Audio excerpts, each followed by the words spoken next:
Top quality और consistent performance के लिए सिर्फ सिल्वर पंप नाम याद रखना।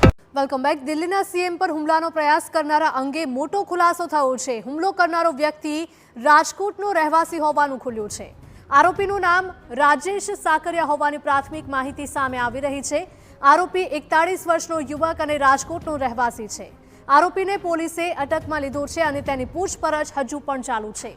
આ હુમલો કયા કારણોસર કરવામાં આવ્યો હતો તેનો ખુલાસો પણ પૂછપરછમાં થશે। મહત્વના સમાચાર દિલ્હીથી। દિલ્હીના સીએમ ઉપર હુમલાનો પ્રયાસ કરનારા અંગે મોટો ખુલાસો થયો છે। હુમલો કરનારો વ્યક્તિ રાજકોટનો રહેવાસી હોવાનું તપાસમાં સામે આવી રહ્યું છે। આરોપીનું નામ રાજેશ સાકરિયા હોવાની પ્રાથમિક માહિતી સામે આવી રહી છે। આરોપી 41 વર્ષનો યુવક અને રાજકોટનો રહેવાસી છે। આરોપીને પોલીસે સકંજામાં લીધો છે અને તેની પૂછપરછ કરવામાં આવી રહી છે।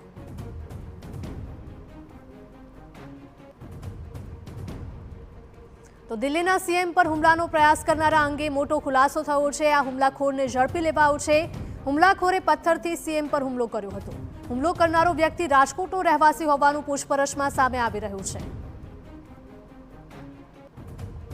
સંવાદદાતા મોહિત જોડાયા છે વધુ માહિતી સાથે। મોહિત, જણાવશો કે હુમલો કરનારો વ્યક્તિ રાજકોટનો રહેવાસી હોવાનું સામે આવ્યું છે।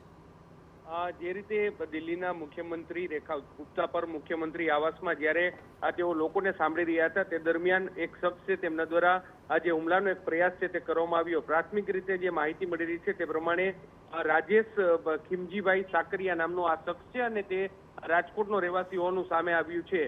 જે માહિતી મળી રહી છે તે પ્રમાણે જે આ વ્યક્તિ છે તે રાજકોટના કોઠારીયા રોડ પર રહેતો હોવાનું પ્રાથમિક રીતે સામે આવ્યું છે। જો કે અત્યારે તે કોઈ રાજકીય પાર્ટી સાથે જોડાયેલો છે કે નહીં તે અંગેની વિગતો છે તે મેળવાઈ રહી છે। દિલ્હી પોલીસે આ શખ્સની ધરપકડ કર્યા બાદ તુરંત જ રાજકોટ પોલીસ અને ઇન્ટેલિજન્સ બ્યુરો છે તે હરકતમાં આવ્યું છે અને તે જે આ રાજેશ સાકરિયા નામનો વ્યક્તિ છે તેને લઈને તમામ પ્રકારની વિગતો છે તે અત્યારે પ્રાથમિક રીતે અને સ્થાનિક સ્તરે લેવામાં આવી રહી છે।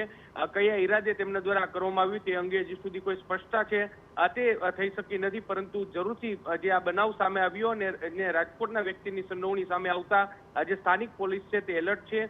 ક્રાઇમ બ્રાન્ચ આ ઉપરાંત જે સ્થાનિક પોલીસ અને જે આઈબી છે તેમના દ્વારા આ વ્યક્તિને લઈને તમામ પ્રકારની વિગતો છે તે લેવાની પ્રક્રિયા છે તે હાથ ધરવામાં આવી છે। જી બિલકુલ મોહિત, માહિતી બદલ આપનો આભાર।